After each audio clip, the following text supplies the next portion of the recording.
right here, right now, right here, right now, right here, right now, right here, right now. What's the atmosphere like? Well, the atmosphere, as you can imagine, is electric. There's up to 2 million people lining the streets from Whitehall here until the mall in the finish. And the sun is great as well. It's been sunny, slight amount of clouds above us. It could increase the clouds as the race progresses, but at the moment, it's picture perfect. On the face of it, watching a cycle race might appear like waiting for a midnight bus. Hours and hours and hours might pass. Then you blink and you see the peloton flash by quicker than you can say Tom Boonen. Well, it might seem fleeting, but on the Tour de France, that hardly matters because the riders are merely at the epicenter of what is a huge whirlwind of press, PR, and general craziness that provides more than enough entertainment for the ordinary fan.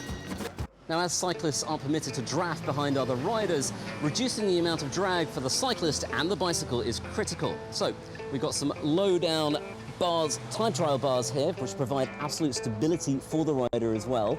And then down here, we've got the gear ratios. Now, depending on the undulating nature of the time trial, we have different gear setups. But for this one, we've got a normal ratio setup, which is 11:21 at the rear, and then 44:54 at the front. And the other difference between this and a road bike is the carbon fiber wheel discs.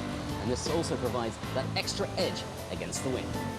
David, you were one of the first people to react to the news story when the Venus story broke last night, and it was a reaction of shock and surprise, I suppose, at first. How surprised were you at just how blatant Vinokurov was in his transgression?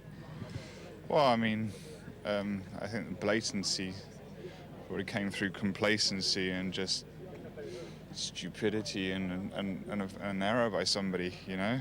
Blackburn through to the UEFA Cup group stage for the first time. This is where it gets interesting, isn't it?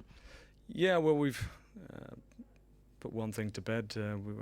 We've won a European tie now, and now we're going to look forward to the games that we have ahead of us and enjoy the experience. Yes, welcome to an ominously overcast Deepdale here in Preston for the final Group B clash between Norway and the already eliminated Italians. The task is simple for the Norwegians. They have to win here today, but also rely on results going their way over in Warrington. Well, joining me here is England and Everton player Becky Easton, our co-commentator for British Eurosport. Becky, the Norwegian coach, Barney Bernstein, has said that the key to Norway's game has to be that they relax. Something you'd agree with, I guess. Yeah, I definitely agree with that.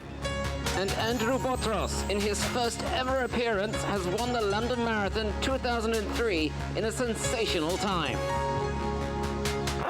Well, I can dream, can't I? But Dave, why am I running this race? Am I crazy? Yeah, you probably are, but you're not the only one. There's another 30-odd thousand just as mad as you. Right here, right now, right here, right now, right here, right now, right here, right now. Eurosport News. Yes, good evening. Coming up, an exclusive interview with Greg Rosetsky, as well as the latest news from the England football and rugby camps. But first to tennis and the elite 8-man field of the Masters Cup in Houston. First on court tonight saw Leighton Hewitt finally beat Carlos Moya in a match that was carried over from yesterday's rain delays. Hewitt lost the first set in a tie-break but came back strongly in the second to take it 6-2.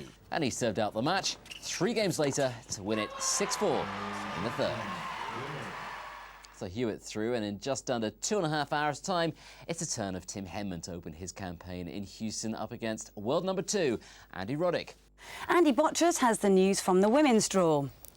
Yes, thanks, Annabelle. 2 fascinating matches in the women's quarter-finals were played today. The big local favourite, Kim Clijsters, in her last Australian Open, taking on the 3-time former champion, Martina Hingis. But first, top seed Maria Sharapova was up against fellow Russian teenager Anna Chakvetadze. On the same day when Justine Henin-Ardenne announced her return to competitive tennis next month and confirming her absence from Melbourne was due to her marriage breakup, the woman set to inherit her #1 world ranking was putting on a less than convincing performance on the Rod Laver Arena. Whoops. Dear. Well, no wonder. Cause for concern.